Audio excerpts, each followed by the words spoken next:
끌려만 다니는데 그것은 좀 불공평하다. 나도 뱀의 일부이다. 그런데 어떤 때는 나도 앞서주면 좋지 않겠느냐고 말했습니다. 그래서 머리가 듣고 말하기를 멍청한 소리를 하지 말아라.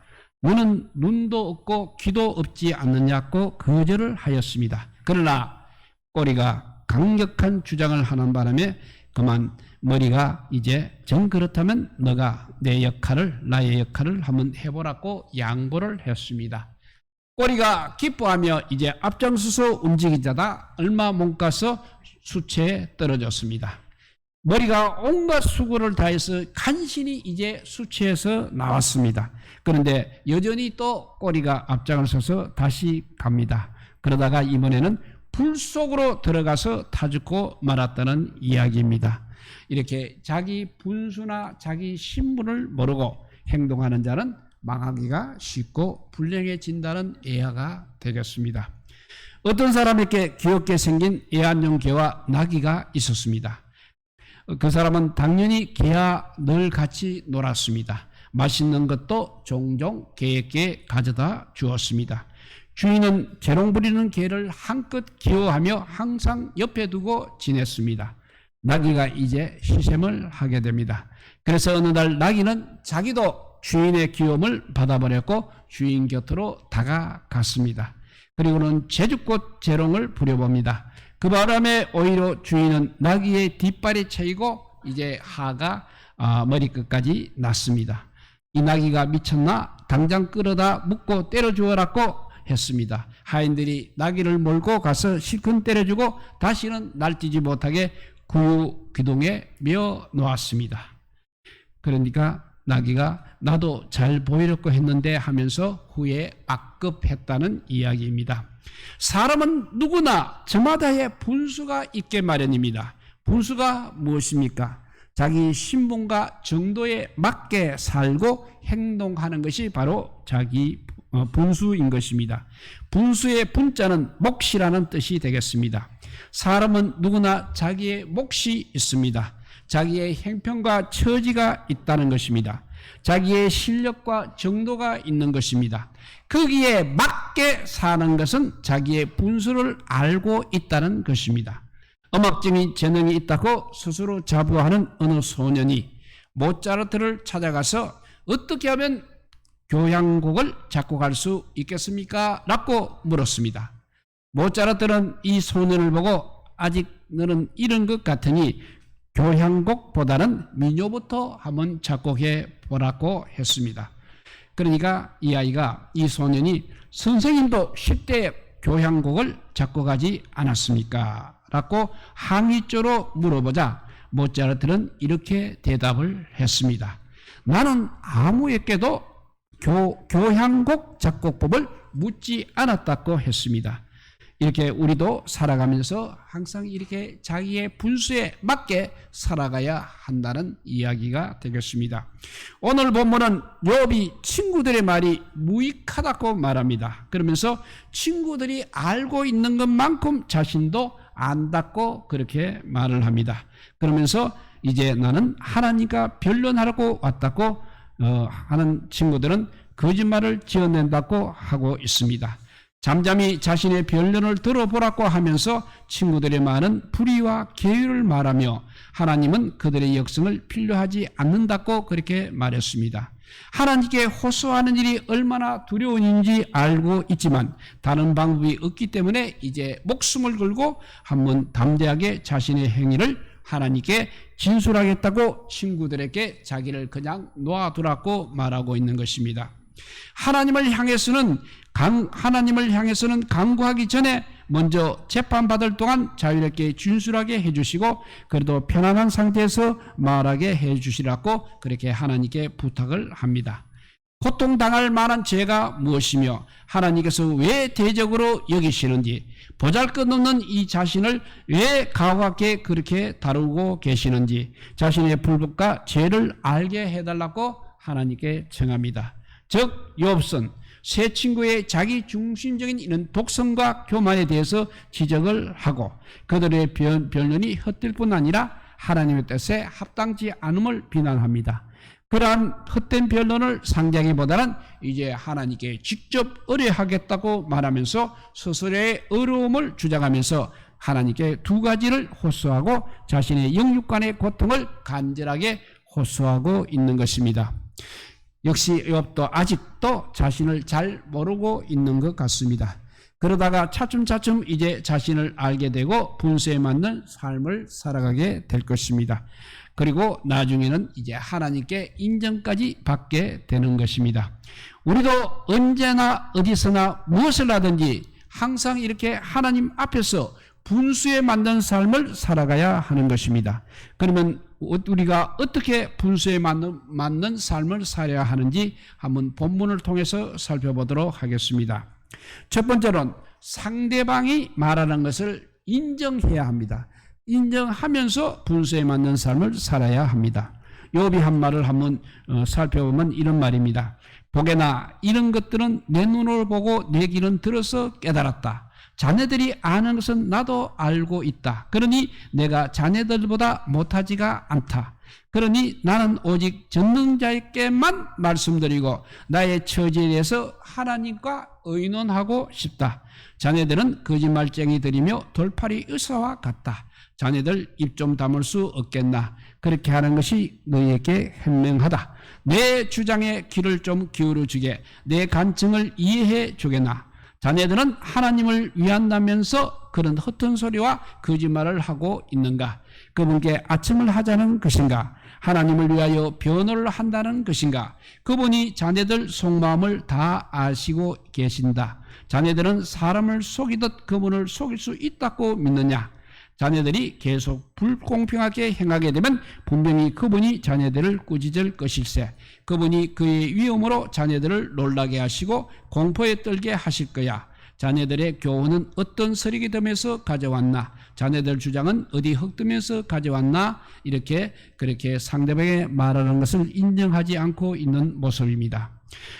이 말은 즉 욥은 한계를 지닌 인간의 지식으로 자신 고난에 적용하는 친구들의 그 편견과 그 자문을 먼저 언급하고 친구들의 변론이 불의를 말하고 있다고 하면서 이제는 하나님께 쟁론하며 그리고 또 불의를 말하고 있고 뿐만 아니라 하나님을 쟁론하며 속일 뿐님을 상기시키며 친구들에게 잠잠하라고 합니다. 그런데 친구들이 말하는 것을 그래도 들어주어야 하는 것입니다. 그래서 하나님의 뜻을 이루며 분수에 맞는 삶을 살아가야 하는 것이 맞다는 것입니다. 잠언 25장 11절에 보면 경우에 합당한 말은 아로새긴 언쟁반의 금사가라고 했습니다. 우리가 잘 아는 나만 장군입니다. 나만 장군은 아람의 군대 장관입니다. 문둥병이 들어서 그 왕이 편지와 예물을 북이스라엘 왕에게 보내면서 그 나만 장군의 문둥병을 고쳐주라고 합니다. 그러나 북이스라엘 왕은 자신이 고칠 수 없다고 불평을 합니다. 그러자 엘리사는 자기에게 보내라고 하여서 요단강에 가서 3번 7번씩 7번 씻으라고 말합니다. 그런데 나만 장은 안 가라고 하자 나만 장군의 종이 그것도 못 하시겠느냐고 말하자 이제 요단강으로 가서 7번 씻자 문둥병이 다 나았다는 것입니다. 이렇게 나만 장군은 분수에 맞게 행동을 하였습니다. 우리도 이렇게 상대방이 말하는 것을 인정하며 분수에 맞게 삶을 살아야 한다는 것을 가르쳐주는 예하라 하겠습니다. 그러면 두 번째입니다. 어떻게 우리가 분수의 만남을 살아야 하느냐 하면 하나님의 진정한 마음을 이해해야 합니다. 그래서 분수에 맞는 삶을 살아야 됩니다. 욥은 또 이렇게 말합니다. 제발 입을 다물고 내 말 좀 들어보게나. 무슨 일이 일어나더라도 내가 당할 것이 아닌가. 왜 내가 내 자신을 위험에 밀어넣고 내 생명을 위험에 노출시킬 것인가. 비록 그분이 나를 죽이실지라도 나는 그분을 믿고 내 주장을 굽히지 않을 것에 오직 그것만이 내가 사는 길이라고 믿네. 악인은 그분 앞에 감히 나아갈 수도 없기 때문이다. 내 말 좀 들어주게나. 제발 내 말에 귀를 기울여 주게나. 난 내 주장을 이야기했고 마침내 옳다고 인정을 받을 것이라 확신한다. 누가 내 주장을 꺾을 수 있나? 만약 그럴 자가 있다면 나는 입을 다물고 죽겠다고 그렇게 말을 합니다. 이것은 욥은 하나님 앞에 변명하기를 원합니다. 그리고 사곡하지 않은 자는 구원하고 자신의 무고를 주장합니다. 그러나 하나님의 진정한 마음을 역시 아직도 이해하지 못하고 있는 것입니다. 잠언 28장 25절에서 26절을 보면 마음이 탐하는 자는 다툼을 일으키나 여호와를 의지하는 자는 풍족하게 되느니라. 자기의 마음을 믿는 자는 미련한 자요 지혜롭게 행하는 자는 구원을 얻을 자니라 했습니다. 나오미는 베들레헴에 살다가 이제 흉년이 들어서 모압으로 모든 식구들이 갔습니다. 10년쯤 있다가 남편과 두 아들이 죽고 며느리 둘만 남았습니다. 하나님께서 자기 백성들에게 양식을 주셨다는 소식을 듣고 하나님의 진정한 마음을 이해하며 이제 친정 예루살렘으로 그들을 친정으로 보내고 자기는 예루살렘으로 돌아오게 됩니다. 우리도 무엇을 하든지 이렇게 하나님의 진정한 마음을 이해하며 분수에 맞는 삶을 살아야 하겠습니다. 이렇게 첫 번째는 상대방의 말하는 것을 인정하며 분수에 맞는 삶을 살아야 하고, 두 번째는 하나님의 진정한 마음을 이해하며 분수에 맞는 삶을 살아야 합니다. 세 번째는 하나님께 고난당함을 호소하며 분수에 맞는 삶을 살아야 합니다. 세 번째 욥은 또 이렇게 말합니다. 하나님 제발 두 가지 소원을 들어주십시오. 그러면 주님을 피하지 않겠습니다. 제게서 당신의 손을 치워주시고 공포에 사로잡혀 떨지 않게 해 주십시오. 저에게 말씀하시면 대답하겠습니다. 아니면 제가 묻는 말씀에 대답을 해 주십시오. 저의 허물과 죄가 얼마나 많습니까? 제가 반역한 일과 죄를 보여주십시오. 왜 주님은 저를 피하시고 원수 취급을 하십니까? 바람에 날리는 낙엽과 같은 저를 왜 괴롭히시고 계십니까? 마른 풀과 같은 저를 왜 쫓아오시는 것입니까? 당신은 저의 죄를 모두 기록하시고 어렸을 때의 잘못을 갚아주십니다. 당신께서 제 발에 착고에 채우시고 제 발을 착고에 채우시고 걸음마다 지켜보시고 내 발자국까지 추적하시니 내가 썩는 물것처럼 썩어져 가고 좀먹은 옷처럼 생명이 약해져 갑니다고 합니다. 즉 이 말은 욥은 자신에게 임한 고난을 이제 멈추어 주실 것, 그거 하나하고 하나님께 신뢰를 갖기를 기도하며 하나님과 교제를 원하며 하나님께서 자기 죄를 알치기를 원하며 대적하신다고 탄식하며 침묵하시는 하나님께 결국 호소를 하게 되는 것입니다. 이사야서 54장 7절 8절에 이런 말씀이 있습니다. 내가 잠시 너를 버렸으나 큰 국률로 너를 모을 것이요 내가 넘치는 진노로 나의 얼굴을 너희께서 잠시 가리웠으나 영원한 자비로 너를 국률이 여기리라. 너의 구속자 여호와의 말이니라 했습니다. 우리가 잘 아는 에스더입니다. 에스더는 하만이 유다 민족과 모르드게를 죽이려고 계획을 세웁니다. 그러자 모르드게부터 소식을 듣고 3일을 금식합니다. 그리고 하나님께 고난당함을 호소하고 있습니다. 이렇게 분수에 맞는 삶을 살렸고 죽으면 죽으리라 하고 왕 앞에 나아가게 됩니다. 그래서 왕이 금후를 내밀고 결국 하만이 죽게 되는 이야기입니다. 우리도 이렇게 하나님께 고난당함을 호소하며 분수에 맞는 삶을 살아야 하겠습니다. 이제 말씀을 정리합니다. 우리는 살아가면서 분수에 넘치는 삶을 살면 안 되는 것입니다. 항상 형편처지에 맞는 삶을 살아야 되겠습니다.